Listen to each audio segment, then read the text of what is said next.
Okay, so we're going to show you how to assemble Challenger. First thing we're going to do is get the top of the box off, and then we're going to take the individual parts out, and then we'll start doing the assembly process.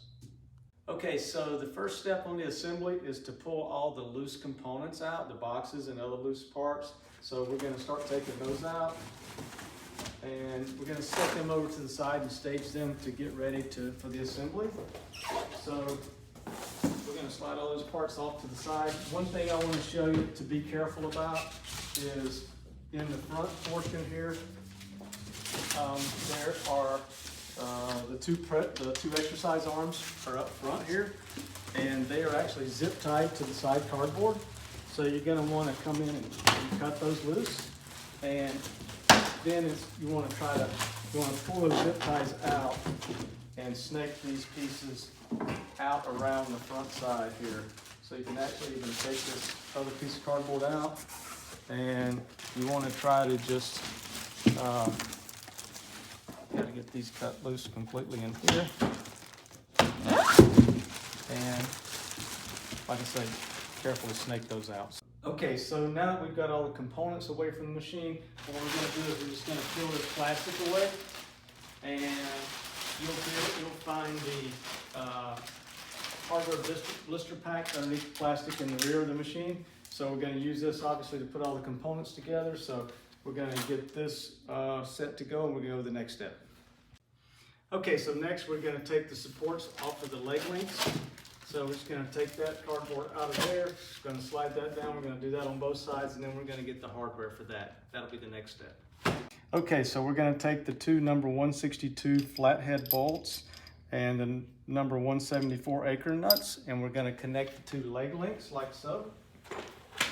So Michael, if you'll bring that up. So you want to put the bolt in from the inside, and then the Acre nut goes on the outside.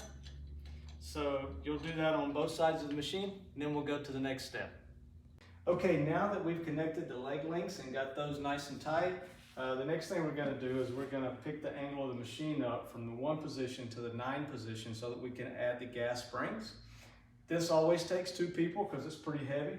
And also when you go to roll this, it's going to be difficult because there's some cardboard sides under here that makes it a little bit difficult to roll, but that'll be fine once you get it off the pallet. So Michael and I are going to lift it up.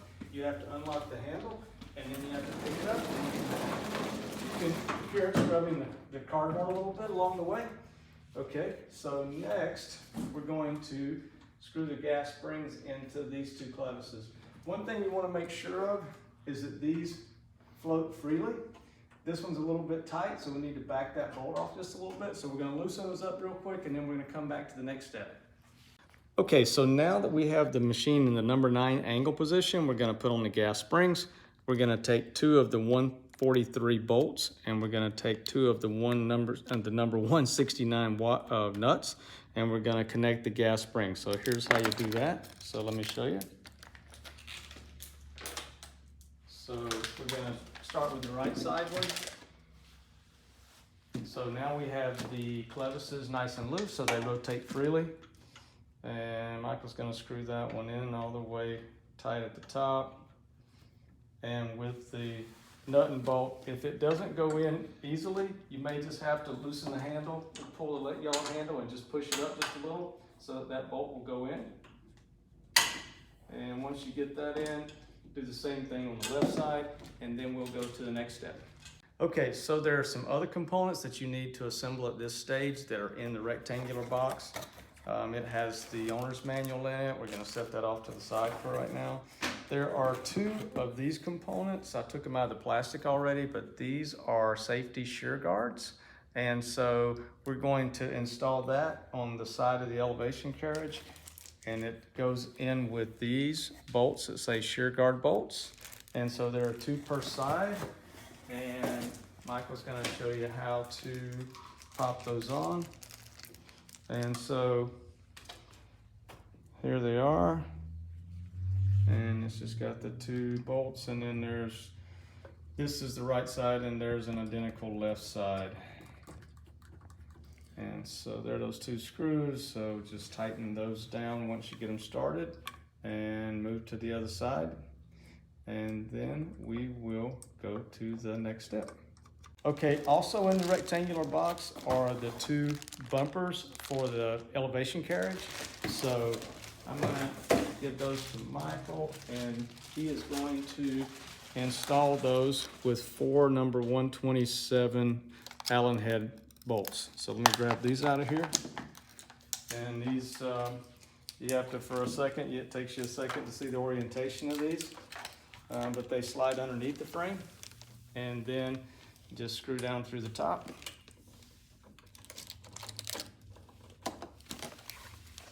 And then you can pop those on with the Allen wrench that comes in the hardware pack, which Michael has here. So just tighten those down, put the ones on the other side, and we will go to the next step.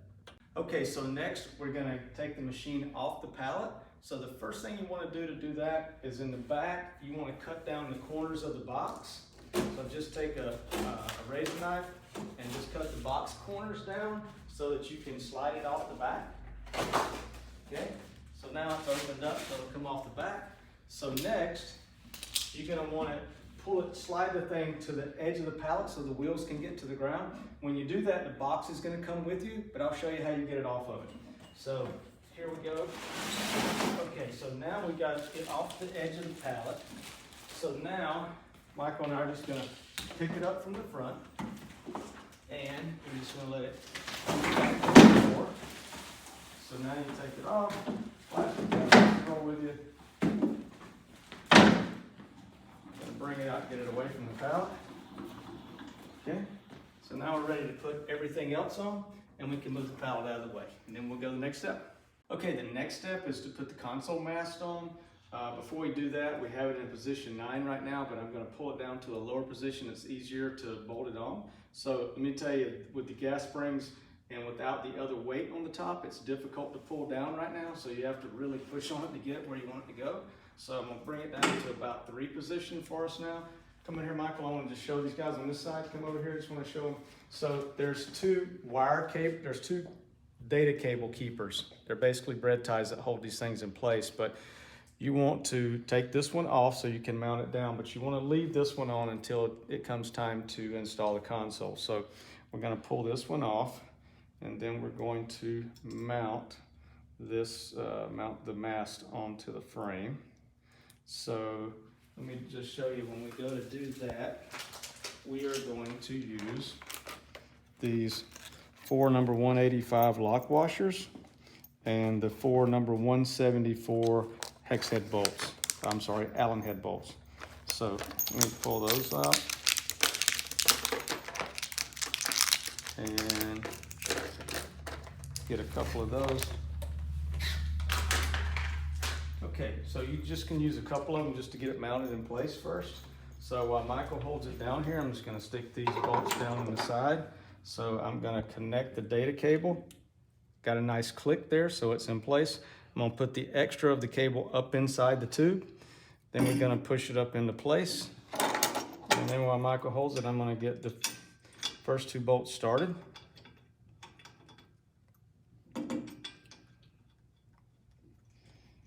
Okay, so I got that one started. We'll get this one started. Grab the other 2, and then we'll fasten them all down, and we'll be good to go. So just put all 4 of these down and tighten them down, then we'll go to the next step. Okay, so next we're gonna put the ball rod joints on. So they came in the box with the gas spring. So I'm gonna toss this over to the side. So we're gonna install this now. First thing you need to know is that the hardware for the upper connection is already in the rocker arm. So Michael's just gonna unscrew that while I show you that the other 2 identical pieces of hardware are the 2 number 132 Allen head bolts, and you need the 2 number 182 flat washers to go with them. So Michael is going to show you how to install that. So just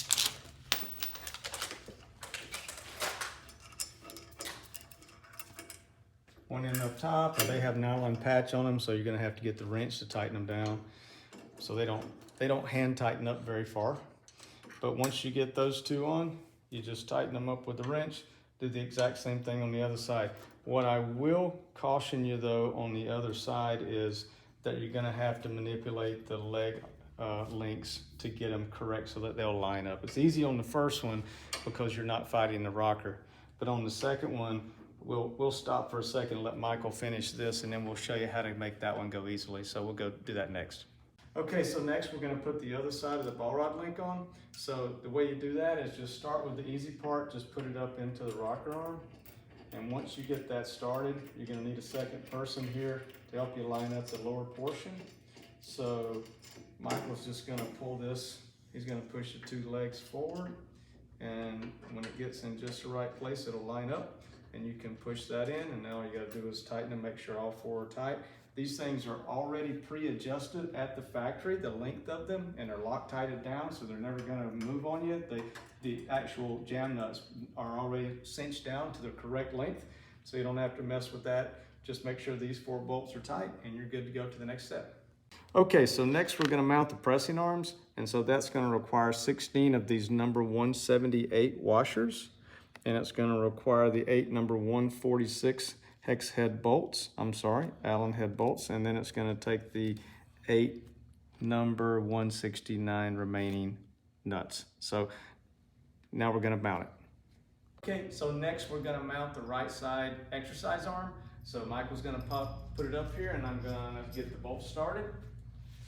So you just wanna come with the bolts from the outside and just get all four of them started before you start trying to screw them down. So being 4 bolts, it's, you know, a little bit tricky to get the first couple started. So once you get all these in though, you're just gonna tighten them up. And what you wanna do is, once you get these going, is you want to make sure that the machine is, okay, Michael, you can let go of that for a sec. So you want to let the machine rest all the way down when you get them all 4 in.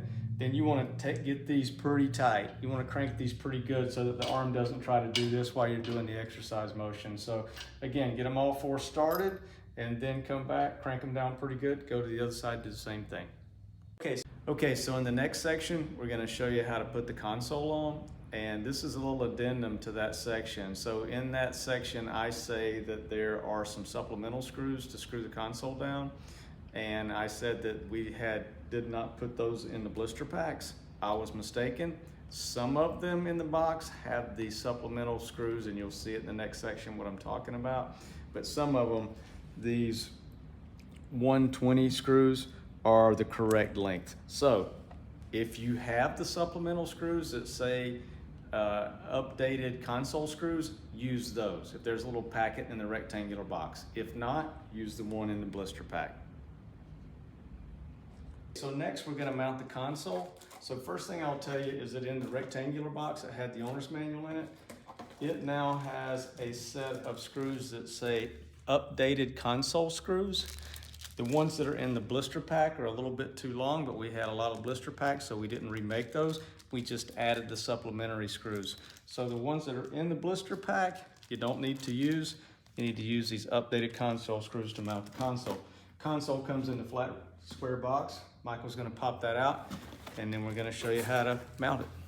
Okay, so next we're gonna mount the console. The first thing you wanna do is you wanna take the data cable keeper off that holds it outside of the tube. So we're going to take that off, and then we're going to take the console data cable and connect it to this center data cable. I have that going the incorrect way.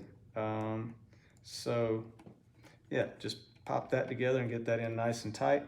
Now we're going to slide that down, tuck that extra cable inside the tube, mount that on, and then the 6 screws that said the updated console screws, I'm going to take those and screw the console down to the frame with it. And once I get those down and tight, the batteries were in the box with the console. I'm going to pop the little door off the back of the console, put the 4 batteries in, and the console will be good to go. Then we'll go to the next step. Okay, so in this next step, I'm going to show you how to put these 2 sweat guards on, but I want to show you something. This is a little supplement to the original video we did. I just want to show you how to make this a lot easier for you. So this screw has a tendency to fall off your screwdriver and become a real pain, getting lost and that sort of stuff. So what we came up with, if you have a little piece of tape, and I'm using masking tape here, it's real handy. You just take the masking tape, go ahead and put the washer on the screw and wrap it around the head here, and then just wrap it around the end of the screwdriver so that the tape's holding the bolt and nut to the screwdriver. Before you do this, then come over here, and then when you go to put this in, now you can screw this thing down nice and tight, and it's held the screw on there for you. Then you can pull the screwdriver out. You can fish that little piece of tape out, or you could even leave it in there, nobody would ever see it. But that'll make it a heck of a lot easier. If you can use any kind of tape, you could use a piece of clear tape, whatever, but it'll make it a whole lot easier. You'll see in the next section what I'm talking about. Okay, so the last step around the console up top here is the sweat guard. And the sweat guard you can see is this combination piece of plastic, a front and a back. There are some supplemental washers that are in the pack with it. It says sweat guard washers. They're really small. This is kind of tedious, so we're going to show you really closely how to do it. These two screws, the number 133 screws, are what you mount it with. So we're going to pop those out, and now we're going to show you how to put this on. So when you put the front part on, you're going to want to make sure that you get it up nice and tight. Everybody thinks you can put the screw in first and then slide this on, but it won't work. You can't get this guard on if you try to put the screw in first. So what you have to do is you have to slide that front part of the guard up first, and then you have to take these small screws and these small washers. Again, this is the most tedious part of putting the whole machine together. It's not hard, it's just, like I said, it's just tedious and precise. So you put this together. So when you put this, screw this into the frame to hold one side of the sweat guard on, you want to screw it about halfway in, and you want to leave that washer out. The reason being is because when you go to put the back half of this in, these two clamshell together like this, and the one screw holds both sides down. So what you have to do is you have to get this screw started in the one side about halfway, so that when you, let me just show you this, so that whenever you slide this on, the washer is going to be on the outside. So you slide that on, and then when you tighten that screw and washer down, it's going to tighten both sides down together. So let me just show you. So you want to, like I say, you want to get in here, and again, if you have a magnetic screwdriver, it's going to make it a heck of a lot easier. So you're going to need to get down, line it up with the screw hole, and get it just barely started like I did there. You're going to want to do the same thing on the other side. Then you're going to want to, like Michael's showing you here, you want to slide the back half of that clamshell together and slide them both up. Now I can screw this side down. So you want to do the same thing on the other side. Just be careful, make sure the washer's on the outside of both of the inner walls of these parts that clamshell together, and then screw it down and you're all good to go. Okay, so next is the last step. We're going to put the side steps on, the mounting steps. They use these 8 number 131 bolts. So these bolts are hex heads. You'll notice when you get done here, you're going to have the extra bolts that were the ones that replaced the console bolts. You also have some extra number 181 washers. These are some washers that are also left over from a previous upgrade that we made to the machine, so you don't need to worry about those. The machine also obviously comes with a screwdriver and some of the Allen bolts. We used our own today. It comes with a little wrench, but of course a full-size wrench is a lot easier to work with. So now we're going to show you how to put the steps on. Okay, so now we're going to mount the side steps, which is the last step in the process of the assembly. So they come in this long box, of course, and there's not a left and right. each step will fit on either side. So you can look under here and see where the bolt holes are, so you can line them up pretty easily with the holes in the frame. So they just sit down on there. Like I say, you can line them up from underneath. So we're gonna get these 4 started, and then we're going to tighten them down. We're gonna do the same thing on the other side, and we'll be all set to use the machine.